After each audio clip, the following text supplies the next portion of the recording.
Okay ji, so welcome back to the channel. I hope so you people will be in very good health. So today we are going to discuss unit number 13, Blow Blow The Winter Wind, poem written by William Shakespeare.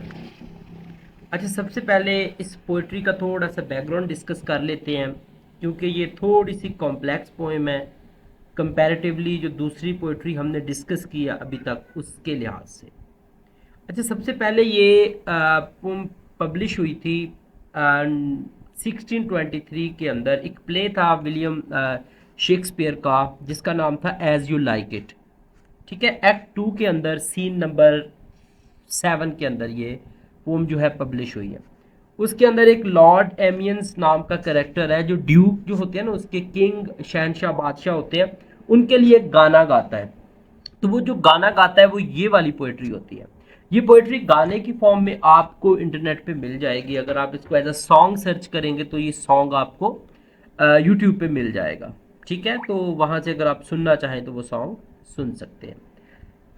ठीक हो गया। तो अब as you like it इसी तरह एक वो जो द वर्ल्ड्स स्टेज, वो वाला भी इसी पोएट्री से लिया हुआ है। तो इस पोएम का जो थीम है हमारे पास, तो सबसे पहला इसका थीम है इनग्रेटिट्यूड, आप कह सकते हैं इंसान की नाशुक्रगुजार जो तबीयत है उसके बारे में ये पोएम बात करती है। दूसरा the cruelty of the human being, इंसान के जुल्म के बारे में बात करती है। The comparison between the soft nature of art और wind and the cruel nature of human being, तो उनके दरमियान कंपैरिजन का स्ट्रक्चर ड्रॉ करती है। ठीक है, तो ये कुछ बातें हैं। मेन आइडिया अगर इसका देखें तो वो एक्चुअली फॉरगेटिंग काइंडनेस है। वो कहता है कि it hurts more than harsh weather, बुरे मौसम से ज़्यादा जो चीज़ तकलीफ देती है that is the changed human behaviour, जो इंसान का रवैया हमसे बदल जाता है वो देता है। यानी कि इंसान जब हम किसी के साथ नेकी करते हैं, अच्छाई करते हैं, and at the end we get that कि वो इंसान अब हमारी नेकी का सिला नेकी की शक्ल में नहीं दे रहा, तो उससे थोड़ा सा हम हर्ट हो जाते हैं। तो की पॉइंट है इसके अंदर, विंटर जो है बहुत हार्श वेदर है। तो यहाँ पे हम शुरू करेंगे इसकी एक्सप्लेनेशन। अब मैं लाइन वाइज लाइन इसकी एक्सप्लेनेशन करूँगा और उसके बाद हम इंशाल्लाह पोएटिक डिवाइसेस जो इसके अंदर डिस्कस हुई हैं वो देखेंगे, और फिर इसकी पैराफ्रेजिंग देखेंगे, राइमिंग स्कीम देखेंगे। तो ये जितनी भी चीज़ें आपको पॉसिबल आ सकती हैं वो आप देखेंगे। अच्छा, कुछ बच्चे ये पूछते हैं कि सर फर्स्ट ईयर के अंदर पैराफ्रेजिंग आती है। बट देखिए, पैराफ्रेजिंग आपको 9th-10th में वो करवा चुके हैं। पैराफ्रेजिंग के लिए स्पेसिफिक क्वेश्चन 3 नंबर का नहीं आएगा, but they can ask you in the question. जैसे कि 3 क्वेश्चन आते हैं आपके स्टेंजा के बाद, वो आपको क्वेश्चन पूछ सकते हैं कि पैराफ्रेज द अबव लाइंस। तो आपको 2 नंबर के लिए इसको पैराफ्रेज करना है। कितनी ज़्यादा पैराफ्रेजिंग होती है, 2 नंबर का क्वेश्चन ये पूछा जा सकता है, इसलिए पैराफ्रेजिंग को आपने माइंड में रखना है। ठीक है, इसको कंप्लीटली इग्नोर नहीं करना। तो ब्लो ब्लो का मतलब होता है चलो चलो दो विंटर विंड। तो विंटर विंड को राइटर कह रहा है, दो का मतलब दो जो अगरचे वाला होता है। ठीक है, तो दो आर्ट नॉट सो काइंड। तो राइटर कहता है कि winter wind keep blowing, winter wind को कहता है, यहीं से ये पोम स्टार्ट हो रही है, पहली लाइन है एक्चुअली।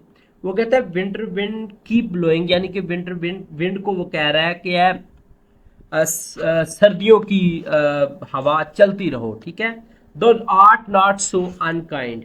तो वो कहता है you are not as cruel as people can be. Unkind होता है not a kind person, not a you can say nice person, good person. तो वो कहते हैं कि जिस तरह इंसान रूड है ना, दो आर्ट नॉट सो काइंड, अगर जो तुम उतनी रूड नहीं हो। एज मैंस इनग्रेटिट्यूड, इनग्रेटिट्यूड होता है नाशुक्रगुजारी को बोलते हैं। ठीक हो गया, नॉट थैंकफुलनेस आप कह सकते हैं कि जो इंसान आपका शुक्रगुजार ना हो। वो कहता है जितना इंसान ना शुक्रा है ना, उतना आर्ट जो है, विंड जो है, वो ना शुक्री नहीं है।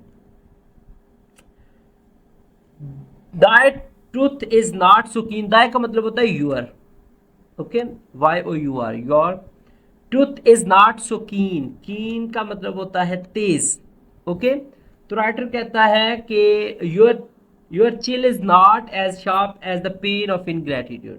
वो कहता है तुम्हारी तकलीफ जो है, तुम्हारी जो ठंडक है, विंटर विंड को वो कह रहा है राइटर, वो इतनी सख्त नहीं है जितनी इंसान का बदला हुआ बिहेवियर है। Because the art not seen, तो राइटर कहता है just because we cannot see you, हम आर्ट को देख नहीं सकते, हम विंटर की सर्दी को देख नहीं सकते, सिर्फ महसूस कर सकते हैं। Although they the breath be rude, तो वो कहता है कि अगरचे कि even though your wind is harsh, कि तुम्हारी जो हवा है बड़ी हार्श है, बहुत सख्त है, बहुत ठंड है इसके अंदर। रूड का मतलब होता है नॉट पोलाइट पर्सन। ओके, हाय हो सिंग हाय हो अन टू द ग्रीन होली। तो राइटर अब ये गाने के अंदर ये रिफ्रेन है बच्चे, यहाँ से यहाँ तक, ठीक है, ये बार बार इस पोइट्री के अंदर रिपीट हो रहा है। रिफ्रेन होता है हुक लाइन को बोलते हैं, ठीक है। तो राइटर कहता है but still let's rejoice in the Holis beauty, तो वो कहता है कि ग्रीन होली के अंदर, हरे हरियाली के अंदर गाने गाओ, झूमो, हाय हो, ठीक है, गाना गा रहा है राइटर, चाहे रेपिटेशन है। अन टू द ग्रीन होली, तो वो कहता है ग्रीन मौसम के अंदर, सब्ज मौसम के अंदर गाने गाओ, ठीक है। फिर वो कहता है most loving friends are empty, ज्यादातर जो आप, most loving friend is feigning, sorry, most loving friend is feigning. Feigning का मतलब होता है बेटा हमारे पास फेक, नॉट रियल पर्सन, धोखेबाज, फ्रॉडिया, स्ट्रेटजम, ट्रिकी। वो कहते हैं ज्यादातर जो आपकी दोस्तियां है ना वो सारी की सारी बेकार है, धोखेबाज है, फ्रॉड है, ठीक है, फेक है। मोस्ट लविंग मेयर फूली, ज्यादातर मोहब्बतें जो है वो कहता है जहालत, ठीक है। तो most loving words are empty and meaningless, ज्यादातर मोहब्बत भरे अल्फाज जो होते हैं वो बेसलेस होते हैं, ठीक है। अगर आपको इस स्टेज तक ये चीज नहीं समझ आई तो आगे इंशाल्लाह यूनिवर्सिटी टाइम के बाद आपको बहुत अच्छी तरह समझ आ जाएगी कि ज्यादातर मोहब्बतें, ज्यादातर मोहब्बतों के दावे जो होते हैं वो वेस्ट होते हैं, फारग होते हैं, ऐसे बस दिल बहलाने के लिए होते हैं। Then heigh ho the holly, फिर राइटर कहता है but still let's rejoice in the holly's beauty, वो कहता है फिर भी इस खूबसूरत मौसम में झूमो, ठीक है। हॉली इज एक्चुअली द सिंबलाइज कर रहा है सिंबल ऑफ होप, ठीक है, होप को सिंबलाइज करता है। फिर भी वो कहता है उम्मीद में झूमो, उम्मीद के नगमे गाओ, ठीक है। तो ये हमारे बच्चे दो स्टैंजा हो गए हैं, यहाँ से यहाँ तक एक स्टैंजा था और यहाँ तक हम इसको दूसरा स्टैंजा, सॉरी यहाँ तक ये दूसरा स्टैंजा बनता है। The life is most jolly, वो कहता है जिंदगी जो है बड़ी खूबसूरत है, जिंदगी बहुत पुरलुत्फ चीज है, इंजॉय करने वाली चीज है, ठीक है। Freeze freeze the bitter sky, वो कहता है O harsh winter sky keep freezing, जम जाओ, आसमान को अब मुखातिब कर रहा है राइटर। वो कहता है जम जाओ, बिटर होता है जालिम, not soft person, rude person. वो कहता है freeze freeze freeze the bitter sky, आसमान जम जाओ, ठीक है। That does not bite so nigh, वो कहता है तुम्हारा जो सोनाए होता है cold, but your cold is not so painful, nigh का मतलब, ठीक है, पेनफुल।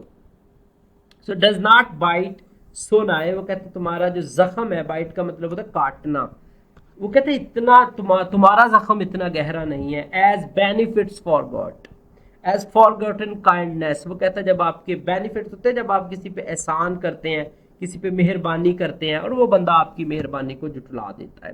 तो राइटर कहता है कि ये जो इंसान का बिहेवियर है ना, जब यकदम वो अपना ट्रैक बदल देता है, सूरत बदल देता है, शक्ल बदल के सामने आ जाता है, उसकी असलियत आपके सामने खुलती है, मुनाफकत सामने आती है, तो वो बड़ा तकलीफ दे अमल है।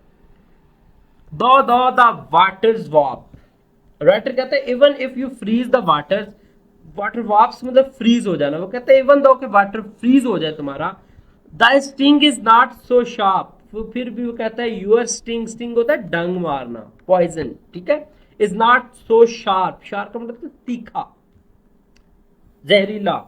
वो कहता है कि your cold is not as sharp, तो तुम्हारा जो डंग है ना, तुम्हारा जो डसा हुआ है ना, वो आर्ट को कहता है, वाटर को कहता है जितने मर्जी ठंडे हो जाओ, जितनी मर्जी ठंड हो जाए, तुम्हारा जो डसा हुआ इंसान है वो बच जाएगा, लेकिन इंसान का as a friend remembered not, लेकिन वो दोस्त जो जो भूल जाता है ना आपको दुख के लम्हे में, मुश्किल वक्त में जो भाग जाता है आपको छोड़कर, उसके दिए हुए जख्म से बड़ा जख्म नहीं है तुम्हारा, तुम्हारी सर्दी उतनी ज्यादा नहीं है, ठीक है। हाय हो सिंग हाय हो, वो कहता है गाना गाओ, खुशी के नगमे गाओ, ठीक है। Unto the green holly, जब तक मतलब वो कहता है कि उम्मीद है, सही है। मोस्ट फ्रेंडशिप इज फेनिंग, ज्यादातर दोस्तियां धोखा है। मोस्ट लविंग मेयर फुली, ज्यादातर जो मोहब्बतें हैं वो बेकार हैं, बेसूद है।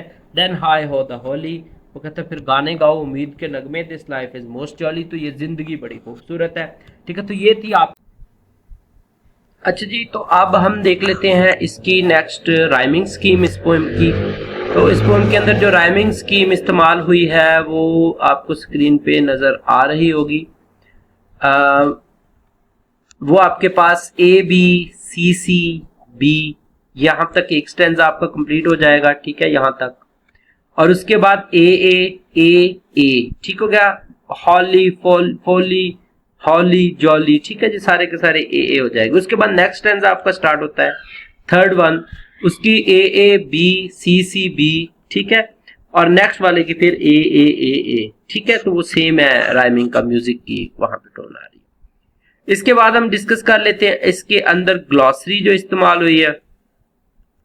तो ग्लॉसरी की अगर हम बात करें तो फर्स्ट वर्ड है वाप, जिसका मीनिंग होता है डिस्टॉर्ट, ठीक हो गया। बैंड, ट्विस्ट, कव, यहाँ पे राइटर कह रहा है पानी को कि तुम कव हो जाओ, ट्विस्ट हो जाओ, जम जाओ, नथिंग विल हैपन, ठीक है। इनग्रेटिट्यूड का मतलब होता है थैंकफुलनेस, अनथैंकफुलनेस, ठीक है। थैंकलेसनेस या फिर अनथैंकफुलनेस, एप्रिसिएशनलेसनेस, डिसलॉयलिटी, बिट्रेयल, अनएप्रिसिएटिवनेस, ठीक है। द को यू के लिए इस्तेमाल होता है, योर सेल्फ के लिए इस्तेमाल होता है, ठीक है।